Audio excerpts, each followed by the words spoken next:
Приветствую, друзья! Продолжаю разбирать резонансные новости в мире, которые вызывают тревогу и требуют, я бы сказал, особого нашего с вами внимания. Начну с по-настоящему важной и тревожной новости Польши. Российская разведка ведет активную информационную атаку на Польшу и, как отмечают аналитики, польские спецслужбы просто не справляются с растущей угрозой. С самого начала войны в Украине Польша, как один из ключевых союзников Киева, оказалась в зоне прицела российских спецслужб. По мнению экспертов, их деятельность можно наблюдать практически ежедневно. Она проявляется на самых популярных в Польше платформах и приложениях, которые миллионы людей, поляков, украинских беженцев и других используют каждый день. Как доказательство, премьер-министр Польши Дональд Туск 2 апреля 2025 года сообщил о кибератаке на внутреннюю информационную систему партии «Гражданская платформа». По его словам, за этой атакой стоят внешние силы, и она может быть связана с попыткой вмешательства в избирательный процесс. Основатель популярного военно-информационного проекта War News Польша Матиуш Бронцель, чьи слова приводит Белсат, подчеркивает, цитата: «Я считаю, что многие поляки в возрасте от 30 до 40 лет не осознают масштабы пропагандистского влияния, которое оказывает TikTok. Он отмечает, что влияние платформы просто колоссально, и именно через нее российские спецслужбы распространяют пропаганду, вызывая у пользователей сильные эмоции. Это ключ к манипулированию общественным мнением, особенно в условиях информационного перенасыщения». Польский аналитик также указывает, что видеоролики, созданные в России, быстро набирают популярность на TikTok, а комментарии к ним зачастую отключены, чтобы лишить зрителей возможности критиковать, обсуждать увиденное.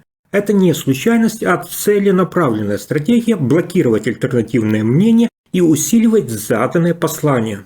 Бронцель заявляет однозначно, цитата: «TikTok – это сейчас один из главных инструментов дезинформации, с помощью которого российские агенты формируют антиукраинские настроения в Польше». Он отмечает, что такие профили активно действуют во всех популярных соцсетях, на платформе X, это бывшая Twitter, Facebook, Instagram, здесь, в YouTube и, конечно же, TikTok.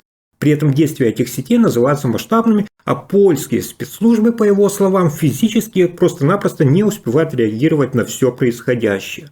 Цель данной российской информационной кампании – это убедить поляков в необходимости прекратить поддержку Украине. И, как признает эксперт, эта цель частично достигается. Все чаще в интернете встречаются комментарии, в которых польские пользователи выступают против украинцев. Бронцель говорит откровенно, цитата: «Мне часто стыдно за своих соотечественников, когда я вижу на TikTok, Facebook или X, поляки нападают на украинцев, людей, которые живут здесь легально, работают, платят налоги и уже стали частью общества». Кроме нападок, российская информация в Польше принимает и более коварные формы. По словам аналитиков, в сети распространяются материалы, где показывается счастливая жизнь в современной России, подчеркиваются культурные связи между поляками и россиянами, романтизируются традиции и обычаи России, создавая иллюзию близости.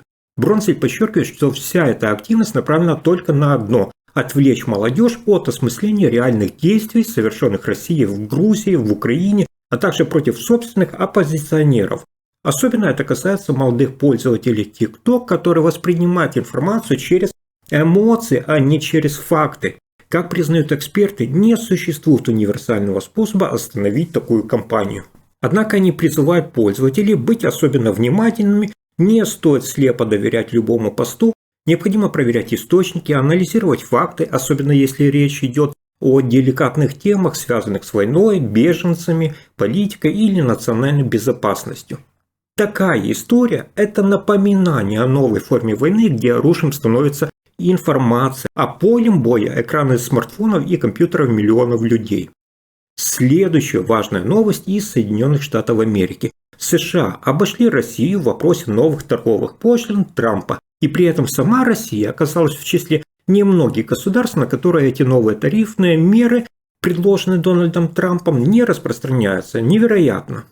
Экономический советник президента США Кевин Хассет в своем интервью для ABC News вечером в воскресенье дал пояснение. Цитата: «Ведутся переговоры с Россией и Украиной, и я думаю, что президент принял решение не связывать два этих вопроса воедино. Это не значит, что Россию будут в буквальном смысле воспринимать совершенно иначе, чем любую другую страну. Но на данный момент Россия одна из немногих стран, на которую не распространяются эти новые пошлины, заявил Хассет.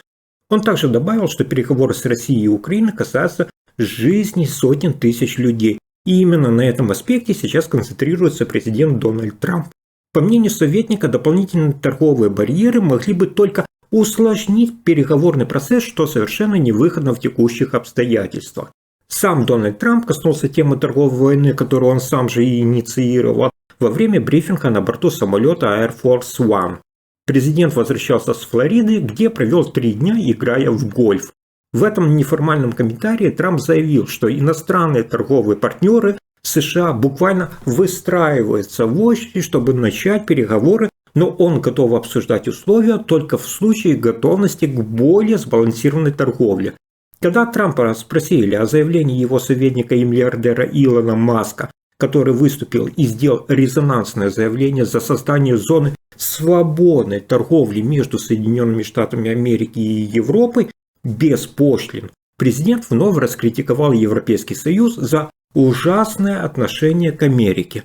Он заявил, цитата, «США не могут терять 1,9 триллиона долларов на международной торговле. Мы просто не можем себе это позволить, особенно когда одновременно тратим огромные средства на НАТО, чтобы защищать европейские страны, обеспечивать их безопасность за счет американской армии и при этом еще терять деньги в торговле. Это безумие». Трамп заявил, что не откажется от пошлин, назвав их лекарством на фоне нестабильности рынков. Именно поэтому меня избрали президентом, подчеркнул Дональд Трамп. Он добавил, что европейские лидеры приходят к столу переговоров, выражая готовность обсуждать условия, однако заявил, разговоров не будет, пока они не начнут ежегодно выплачивать нам крупные суммы. Не только за настоящее, но и за прошлое. Президент США не уточнил, что именно он имел в виду под прошлым, однако дал понять, что речь может идти о возмещении за утраченное американское богатство, якобы изъятое Европой. В аналогичном тоне Трамп высказался и о возможных переговорах с Китаем. Он отметил, цитата, «С Китаем мы теряем сотни миллиардов долларов в год, и если эта проблема не будет решена, никакой сделки не будет. Я открыт к соглашению, но они должны устранить свою торговую сверхприбыль». По его словам, Китай уже начал терпеть серьезные убытки, так как весь мир понимает, что, по словам самого Трампа, мы правы. Интересно здесь то, что президент подтвердил и слухи о почти достигнутом соглашении с Китаем по поводу TikTok. Однако, как сообщил Дональд Трамп, Пекин внезапно вышел из переговоров после того, как он объявил о введении новых пошлин. Цитата. «Если бы я немного снизил тарифы, они бы одобрили сделку за 15 минут. Это доказывает силу пошлин, не так ли?» – заявил он с усмешкой. Во время того же брифинга в самолете Трамп лишь вскользь упомянул переговоры с Россией и войну в Украине, подчеркнув тем самым, что разговоры с Москвой действительно продолжаются, но одновременно добавил, цитата, «Мне не нравятся бомбардировки». Напомню, что спустя несколько дней в среду вечером президент Трамп подписал указ о введении так называемых взаимных пошлин в размере не менее 10% на импорт товаров из зарубежных стран. Для товаров, поступающих из дружественного Европейского Союза, пошлины составят целых 20%. Это очередной шаг в его агрессивной торговой политике, направленной на перезагрузку глобального баланса экономических отношений. И именно так считает Трамп в пользу США. Друзья, вот такие резонансные события разворачиваются в мире прямо сейчас. Совсем скоро будет новый выпуск. Если вам понравилось видео, не забудьте поставить лайк и подписаться. До встречи и хороших вам новостей.